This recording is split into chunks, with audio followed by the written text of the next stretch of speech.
true. honest OLA online review. Welcome back dito sa ating channel, True Honest Ola Review, Tor TV. At may pag-uusapan tayo ngayon na isang Ola na kung saan ay pwede raw siyang magbigay ng halos 50,000 pesos loan. Totoo kaya? Pero tingnan natin, silipin natin kung totoo ba ang sinasabi ng Ola na ito.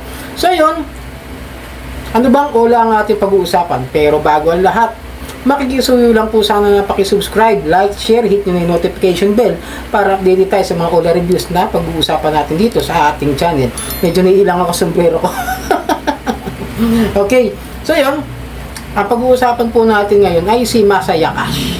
Masaya nga ba mag-loan dito?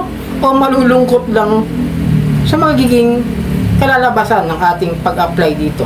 So yun, sinubukan ko siya, dinownload ko po siya. At susubukan natin kung magkano ba makukuha natin, kung okay ba talaga siyang hiraman, at ano ba ang makukunin yung informasyon na kailangan nila para sa atin. Okay, dinownload ko siya, ayan. Si Masaya Cash po ay mayroong 4.7 ratings. Napakataas. Almost 5 na, di ba? Ang taas ng kanyang rating sa kanyang Google Play Store review.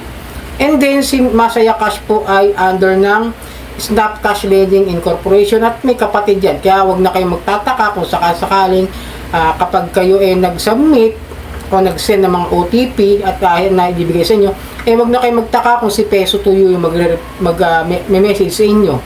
Dahil kapatid po ni Masaya Cash, si Peso to You, Cash ni Juan, Peso to Go at si Jet Peso. Magkakapatid po yan. Nasa isang Snap Cash Lending Company po sila. Okay. Ay, ayan, so ayan, pagpunta ko, meron siyang binibigay na repayment coupon. Siguro itong repayment coupon pagka nagka-loan ka na o naka-loan ka na, pwede na mo nang gamitin. Pero kung makaka-loan tayo at kung magiging okay ba yung ating hihiramin. At ayan, ito po yung sinasabi ni Masaya Cash. Loan limit is 1,000 to 50,000. Ang laki, di ba? At 0.5% per day ang interest rate, ba? 15% per month, okay. Good. Very promising. Then yeah, maglalagin po tayo, magsa-sign up po tayo. At kailangan natin kasi mag-sign up sa kanila. Bibigyan natin yung number natin. And then, papasok yung 4-digit code na kung saan isi-send natin at gagawa tayo ng ating account sa kanila. Then, sign up. Then, pagkatapos nun, kukunin nila, mag-access sila, magre-request sila na ma-access yung ating location at yung ating mga phone calls. At ayan, nakapasok na po tayo. At sa una, basic information, lalagyan natin ng mga kung ano na yung usage of loan, email. Ito yung ayoko, yung Facebook Sabi ko nga sa inyo mga, di ba, mga kabady, ang Facebook talagang hanggat maaari ayoko ibigay, pero kung kinakailangan para lang makapagtuloy tayo, ginagawa ko na rin. And then Messenger optional, backup phone number optional, tapos industry category, religion, mga kung ano yung mga hihingi nila sa iyo. At ito yung usage of loan, marami po silang kukuha na yung pwede nyo pagpilian kung ano yung dahilan, kung ano yung dahilan nyo na kung saan nyo gagamitin yung loan. Personal, family, ang haba, napakarami po. Ngayon, may mga house tenancy pa, yung mga pambayad sa bahay. Ang ginamit ko po is business capital. Kinonfirm ko po yun. Wow, may business ano. Pero yun nga, nilagay ko, and then nilagay ko yung email ko, at nilagay ko rin yung aking Facebook page, kahit medyo labag sa kalooban ko. Tapos yung Messenger, optional naman, tsaka yung backup phone, hindi ko na nilagay. Then, yung industry category, at yung religion, yung marital status, number of children, ayan. Ang dami nilang tapos yung industry category, yung trabaho ninyo. Nilagay ko nga partner. Pero hindi ako wala partner mga kabady Joke lang yon, hindi ko kinonfirm yon. Nilagay ko talaga yung others, kasi wala rin yung linya ng trabaho ko. And then, sa religion ko, nilagay ko kasi blank. Hindi po kasi ako Catholic. Wala naman dito. Kaya, binlang ko na lang po. Bahala po kayo kung gusto nyo lagay. Pwede naman doon. Tapos yung marital status, kung kayo married.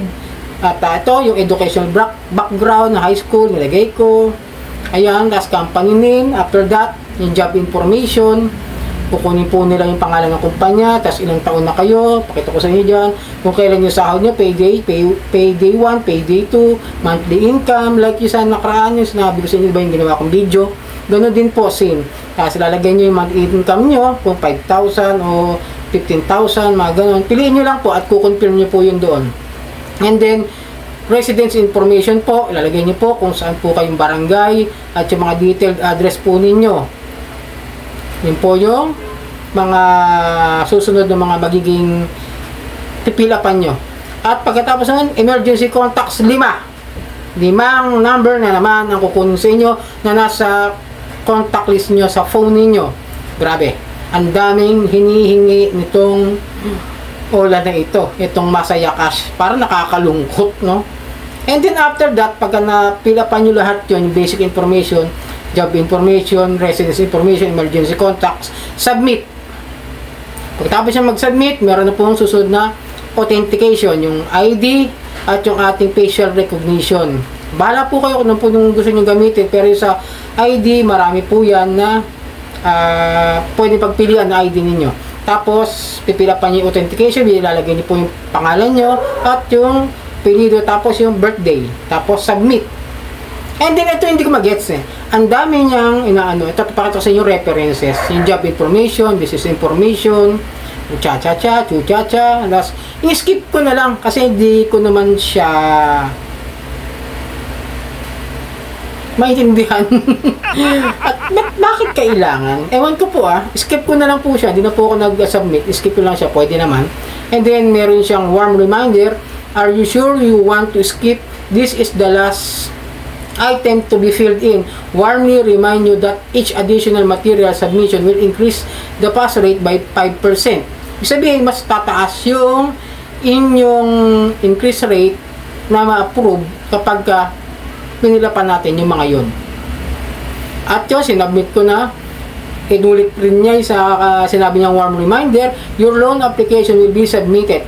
Please keep your phone answered within 24 hours. We will communicate with you over the phone. Thank you for your support.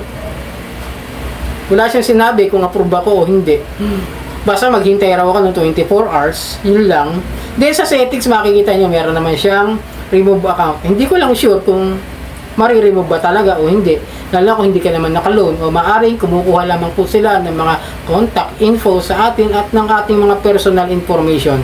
Yun lang po ang masasabi ko. And then ito po, yung loan record, tinignan ko, is still status in auditing. Pag-aaralan pa rin yung aking niloan, yung aking loan application, kung pasado ba ako o hindi.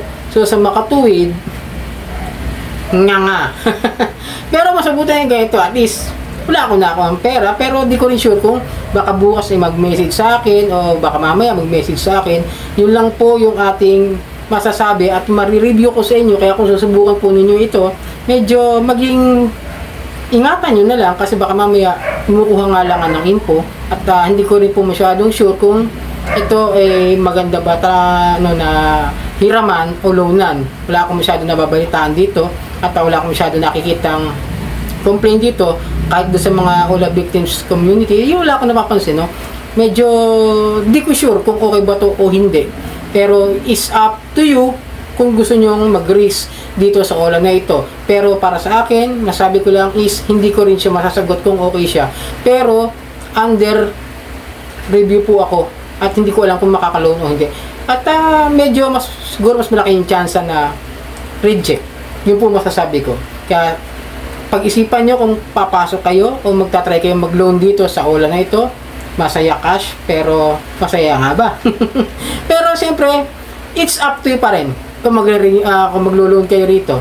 Basta pag-isipan ninyo maigi ng 10 beses bago po kayo tumuloy sa mga ganitong klase ng mga Ola. So, marami pong salamat at sana po isuportahan niyo po ang aking channel. Ito po ang Tor TV, True Honest Ola Reviews. Mga kabady, salamat po.